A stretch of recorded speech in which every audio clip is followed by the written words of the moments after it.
এ নিয়ে বিস্তারিত জানাতে আমাদের সাথে হিলি থেকে যুক্ত হচ্ছেন সহকর্মী সামিউল ইসলাম।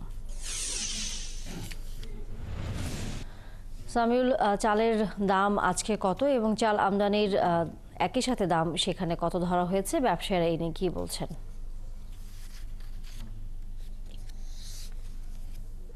জি তানিয়া, ধন্যবাদ আপনাকে। দেশের বাজারে চালের বাজার নিয়ন্ত্রণ রাখার জন্য গত 31শে অক্টোবর সরকার শুল্ক আরোপ যেটা ছিল সেটা প্রত্যাহার করে নিয়েছে। এরপর থেকে হিলি স্থলবন্দর দিয়ে চাল আমদানি অব্যাহত রয়েছে। প্রথম দিকে 10 থেকে 15 গাড়ি আমদানি হলেও বর্তমানে কিন্তু 20 থেকে 25 গাড়ি আমদানি হচ্ছে। তবে আমদানি বাড়লেও কিন্তু বর্তমান খুচরা ও পাইকারি বাজারে দাম কমার কিন্তু তেমন কোনো প্রভাব নেই।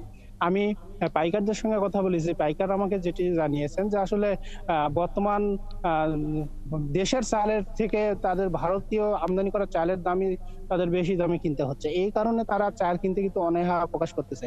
আমি খুচরা বাজারে গিয়ে যেটি দেখতে পাচ্ছি, সাধারণ ক্রেতারা আমাকে যেটি জানিয়েছেন যে আসলে বর্তমান ভরপুর চালের বাজার, এই সময় চালের দাম কমার কথা, সেখানে কম না হয়ে চালের দাম বৃদ্ধি এবং ভারত থেকে যে চালগুলো আসতেছে এই চালগুলোরও কিন্তু দাম বৃদ্ধি। এখন তাদের দাবি যেটা যে বর্তমান চালের দাম কম হলে তাদের জন্য, নিম্ন আয়ের মানুষদের জন্য অনেক উপকার হয়।